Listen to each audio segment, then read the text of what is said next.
Hello everyone. सो दोस्तों, नाबार्ड का exam preparation करना तो चाहते हैं बट मन में हजारों शंकाएं हैं। शंकाएं होना लाजमी भी है। एक डाउट हो सकता है, सर मैंने लास्ट टाइम पेपर दिया था बट जो प्रीलिम्स में मेरे इस सब्जेक्ट में कट ऑफ क्लियर नहीं हुई, ओवरऑल तो मेरा अच्छा स्कोर था। मैं एग्रीकल्चर बैकग्राउंड से हूँ, मेरे लिए सारी चीजें डिफिकल्ट है। मैं एग्रीकल्चर बैकग्राउंड से नहीं हूँ, मेरे लिए एग्रीकल्चर डिफिकल्ट है। एग्जाम आएगा भी कि नहीं आएगा, एग्जाम आएगा तो कब आएगा, डिस्क्रिप्टिव बिल्कुल डिफरेंट है, बहुत सारी चीजें हैं। बट मैं अगर आपसे कहूं कि ये सारी चीजों के पीछे जब आप ये देखते हैं कि इसके लिए बहुत ज्यादा हार्डवर्क करना पड़ेगा, रादर ये स्मार्ट वर्क का काम है, तो आपको कैसा लगेगा? सो दोस्तों, मैं अपनी आज की इस वीडियो में आपको बताने वाला हूं कि नाबार्ड सिर्फ हार्डवर्क नहीं है, ये स्मार्ट वर्क है। और जब हम स्मार्ट वर्क की बात करते हैं तो हम ये नहीं कहते कि हार्डवर्क नहीं करना है, कुछ नहीं करना, बस ऐसे ही हो जाएगा, ऐसा भी नहीं है। मेहनत करनी है बट स्मार्ट अप्रोच के साथ। तो उससे क्या होगा, बहुत ज्यादा मेहनत नहीं करनी पड़ेगी। आप मेहनत टारगेटेड और टू द पॉइंट ओरिएंटेड करेंगे तो ये स्मार्ट तरीके से आप एग्जाम को क्लियर कर सकते हैं। मेरा नाम है Kailash Tiwari, x union bank of India. मैं आपको बताने वाला हूं कि कौन सा ऐसे मेजर 3 पॉइंट है जिसमें अगर आप स्मार्ट वर्क करते हैं तो आप इजीली इस एग्जामिनेशन को क्रैक कर सकते हैं। अदरवाइज सारी चीजें आते हुए भी, अच्छे एएसआई एआरडी बाकी सब्जेक्ट होते हुए भी ये एग्जाम डिफिकल्ट बन जाता है। मैं आपको इन तीनों पॉइंट में बताऊंगा। 3 मिनट तो मैं नहीं कह सकता क्योंकि ज्यादा टाइम लगेगा। सबसे पहला जो पॉइंट है वो है एग्जाम पैटर्न। एग्जाम पैटर्न खुद ही कहता है कि ये हार्डवर्क नहीं है, ये स्मार्ट वर्क है। आप क्या देखते हैं, आप देखते हैं ये सारी चीजें कि 8 सब्जेक्ट्स हैं, देखना क्या है 120 मिनट्स। आप ये समझिए 120 मिनट्स है और आपको क्वेश्चन कितने करने हैं 200, सब्जेक्ट्स कितने हैं 8, जिसमें हम कहते हैं कि 3 सब्जेक्ट्स ऐसे हैं 100 मार्क्स के जिनसे मेरिट बनेगी। अब 120 मिनट्स कितने होते हैं, सिर्फ 2 घंटे, 200 क्वेश्चंस। आप देखिए मेरिट पार्ट जो है एआरडी एएसआई और जीए, उनको आप क्वेश्चन को 2 बार भी पढ़ेंगे तब भी बहुत टाइम लग जाता है। तो दोस्तों इसीलिए मैं कह रहा हूं कि ये क्या है, स्मार्ट वर्क का काम। अब यहां पे ये स्मार्ट वर्क कैसे करना होता है, रादर कि हम ये अप्रोच करें कि हमको मैक्सिमम मार्क्स लाने हैं। मैक्सिमम मार्क्स तो लाने की हमें कोशिश करनी है बट कैसे, वो यूनिफॉर्म होनी चाहिए। यूनिफॉर्म मतलब आपने स्टार्ट किया एग्रीकल्चर से, ईएसआई से, जीए से, ये तीनों ठीक है, बट ऐसा भी नहीं कि क्वेश्चन को बार बार लगे हैं और गैस वर्क करें। गैस वर्क नहीं करना, गैस वर्क से बहुत गड़बड़ होती है नाबार्ड के एग्जामिनेशन में। उसके बाद क्या करना है, जैसे ही आप क्वालिफाइंग में आए, अब क्या होता है, किसी की क्वांट्स अच्छी है, किसी की रीजनिंग अच्छी है, किसी को डीआई पसंद है, किसी को पजल पसंद है। जिसको पजल पसंद है वो अपना सीना चौड़ा करके जाता है कि भाई देखो मैं कैसे पजल नहीं सॉल्व कर पाऊंगा। पजल ईजी आएगी, सॉल्व भी हो जाएगी, बट आपके 15-20 मिनट ले सकती है। 120 मिनट्स का टाइम है 200 क्वेश्चन के लिए। 15-20 मिनट अगर आपने पजल में लगा दिए, आपको तो अच्छा लगेगा बट कोई ना कोई सेक्शन जरूर छूट जाएगा। तो यहीं पे वो जो आपने हार्डवर्क किया था ना, उसका रिजल्ट नहीं मिलेगा। ये चीज आपको यहाँ पे समझनी है। इसलिए 50-50% की अप्रोच रखनी है। रीजनिंग में 8-10 क्वेश्चन हो गए, बस हो गया, बस आगे बढ़ो। क्वांट्स में 8-10 क्वेश्चन हो गए, बस हो गया, आगे बढ़ो। इंग्लिश में भी 50% टारगेट करके आगे बढ़ना है।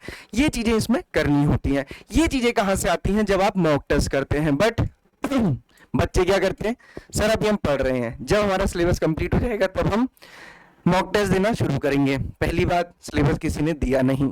एआरडी ईएसआई का सिलेबस दिया गया है मेंस के लिए, उसके बेसिस पे हम प्रीलिम्स प्रिपेयर करते हैं, बट उसका कोई अंत नहीं होता है। टॉपिक दिया है, बस उतना पढ़िए, टॉपिक तो इलेबोरेट होता ही जाएगा। आपको पता है कोई छोटा टॉपिक हो सकता है, कोई उसमें पूरी पीएचडी कर देता है, तो वो सारी चीजें नहीं करनी है आपको, सिर्फ टॉपिक है उसको समझना है। 50% भी पढ़ लिया, मॉक टेस्ट दीजिए, क्योंकि ये सबसे इंपॉर्टेंट है यहाँ पे। बट हम क्या समझते हैं, ये इंपॉर्टेंट है। कहां से मैनेज होने वाला है, यहां से। बॉटलनेक क्या है, ये लिमिटिंग फैक्टर क्या है, ये। क्योंकि कई सारे स्टूडेंट ने मुझे बताया कि सर मेरा पूरा जीए सेक्शन छूट गया, सर मेरा पूरा डिसीजन मेकिंग छूट गया, मेरा कंप्यूटर अवेयरनेस छूट गया। अब आपके 70 नंबर भी आ जाए एआरडीएसआई जीए में, कुछ नहीं होने वाला। तो इसलिए ये ध्यान रखिए। सिमिलरली फेज 2 का पेपर है। फेज 2 के पेपर में अगर आप डिस्क्रिप्टिव इंग्लिश के लिए तो आपको बहुत टाइम मिलता है, डिस्क्रिप्टिव एआरडीएसआई के लिए कम टाइम मिलता है। 90 मिनट्स लिखते हैं, 2000 वर्ड्स आपको मैक्सिमम लिखने होते हैं। ये टाइपिंग नहीं है कि सामने पेपर रखा और आप बिना दिमाग लगाए टाइप कर रहे हैं। यहाँ पे दिमाग लगा के सोच के लिखना है। अब यहाँ पे क्या स्मार्ट वर्क है, बच्चे सोचते 600 वर्ड्स के आंसर हैं, 600 वर्ड्स तक लिखना है, कोई जरूरी नहीं है। आपको लगता है कि 400 या 500 वर्ड्स में ही आपका ठीक हो गया, बस उतना ही लिखिए। सक्सेस स्टोरीज में हमने डिस्कस किया, बच्चों ने बताया कि उन्होंने 300 वर्ड्स 350 वर्ड्स में लिखा था, टू द पॉइंटेड लिखा था, पूरा स्टार्टिंग से लास्ट तक सारे पॉइंट्स को कवर किया था। सिलेक्शन हुआ। तो यहाँ पे भी ये समझना है कि ऐसा नहीं है कि हमेशा बस लेबरी करने से ही सफलता मिलेगी, बहुत ज़्यादा हार्डवर्क के साथ स्मार्ट वर्क। सोचिए कि टाइम की वैल्यू, क्योंकि जैसे जैसे 90 मिनट्स खत्म होने लगते हैं ना, हमको लगता है यार अभी तो मेरे 2 क्वेश्चन बचे हैं, प्रेशर क्रिएट होता है माइंड में। मैंने खुद फील किया है एग्जाम देते समय, तो मैं आपको बेटर बता सकता हूँ। और दूसरा क्या होता है, मैंने हमेशा बताया है कि रियल चीजों को अगर आप देखेंगे समझेंगे ना, वहां पे चैलेंजेस ही दूसरे हो जाते हैं। अभी आप घर में पढ़ाई कर रहे हैं, साइलेंट कमरा है, सिस्टम आपके सामने है, सारी चीजें हैं, बहुत तसल्ली से आप पढ़ रहे हैं। जब एग्जाम सेंटर में जाते हैं, पहले तो एग्जाम दे रहे हैं उसी का प्रेशर है। दूसरा, जैसे ही डिस्क्रिप्टिव स्टार्ट होता है, पूरे हॉल में सारे लोग एकदम से टाइपिंग स्टार्ट करते हैं, और जैसे ही वो स्टार्ट होती है तो एक क्यूमुलेटिव जो साउंड जनरेट होती है, उससे हमें लगता है यार बगल वाला कितनी स्पीड से लिख रहा है, मेरी तो स्पीड ही नहीं है। अब यही वहां पे समझना, ये स्पीड स्पीड का कोई गेम नहीं है। यहाँ पे नाबार्ड ने थोड़ी लिखा है कि आपको इतने मिनट में इतने वर्ड्स टाइप करने हैं, आंसर लिखना है।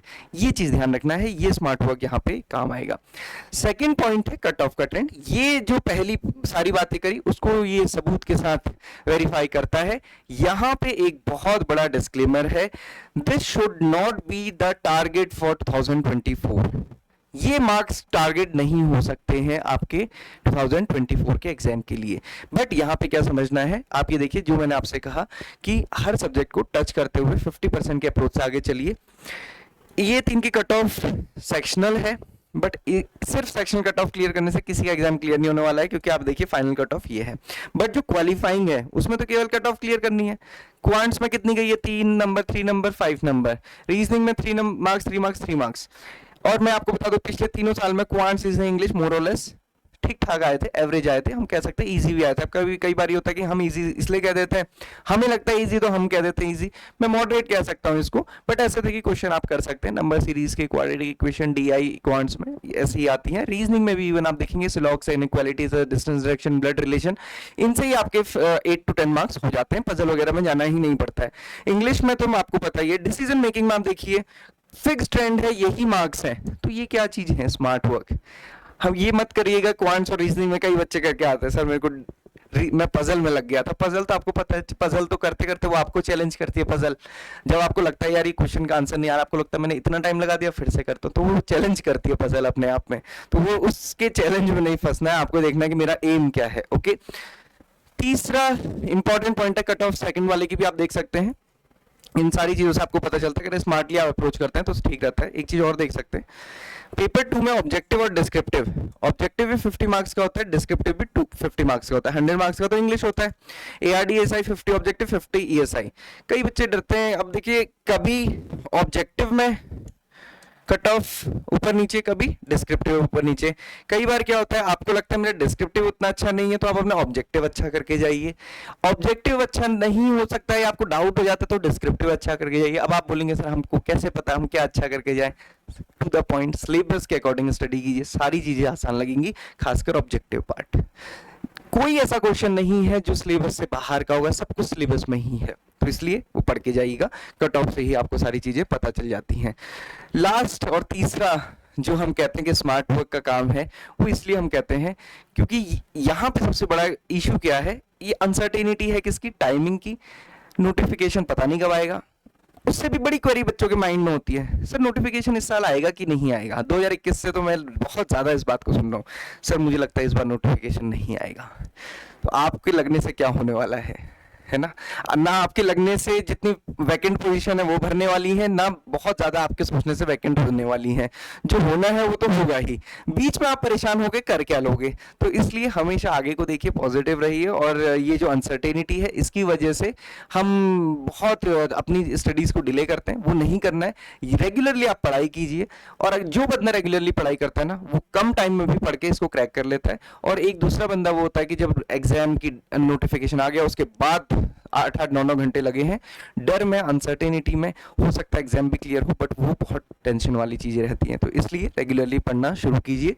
हमने अपना 3rd बैच स्टार्ट कर दिया है, तो जो हमारे कोर्स में एनरोल हैं, सोचिए उनकी तीसरी बार पढ़ाई शुरू हो रही है, अगर वो रेगुलरली पढ़ रहे हैं तो। क्योंकि सिर्फ कोर्स में एनरोल करने से भी पढ़ाई खुद नहीं हो जाती है, क्योंकि पढ़ना तो पड़ता ही। हम लाइव क्लासेस में भी सारी चीज़ें डिस्कस करते हैं। ये हमारा स्टडी प्लान है जो 1 जून से स्टार्ट होगा।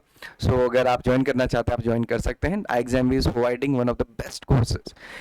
और मैं one of the best feeding कह सकता हूँ, एकदम बेस्ट कोर्स है। कहीं आपको ऐसी चीज़ें नहीं मिलेंगी कि short to the point videos, short to the point notes और चैप्टर टेस्ट। बाकी जगह आप देखोगे नोट्स हैं, 100 पन्नों के नोट्स हैं, क्या नोट्स हैं, वो तो बुक्स हैं, वो कौन पढ़ सकता है, मैं तो नहीं पढ़ सकता। तो शॉर्ट टू द पॉइंट पढ़नी है चीज़ें, तभी एग्जाम क्लियर होता है। पीएचडी नहीं करनी है, ये चीज़ आपको समझना है। तो 1 जून से हमारा बैच स्टार्ट हो रहा है। अगर आप चाहते हैं तो आप डेमो देख सकते हैं, आप देखिए हमने किस टाइप से पूरे कोर्स को डिज़ाइन किया है और कैसे आई एग्जाम भी आपको हेल्प कर सकता है, और ultimately to make your preparation 50% faster. So this is all for today. So I hope कि आपको समझ आया होगा कि this is not only hard work, this is majorly smart work. Smart work में ऐसा नहीं है कि हार्ड वर्क नहीं करना, हार्ड वर्क करना है बट एक डायरेक्शन में। और वही बात है कि अगर आपको कहीं जाना है, अगर आप सीधी डायरेक्शन में जा रहे हैं उसकी, तो आपकी मेहनत कम लगेगी। अगर आप रैंडमली इधर से उधर चलते जा रहे हैं, पहुंच तो कभी ना कभी जाएंगे, बट पता नहीं कितनी उसमें मेहनत लग जाएगी और हो सकता है ना भी पहुंचे। तो इसलिए इन चीज़ों को ध्यान में रखते हुए अपनी प्रिपरेशन को अच्छे से करते हुए आगे बढ़ना है। Thank you everyone for watching this video and have a great day ahead.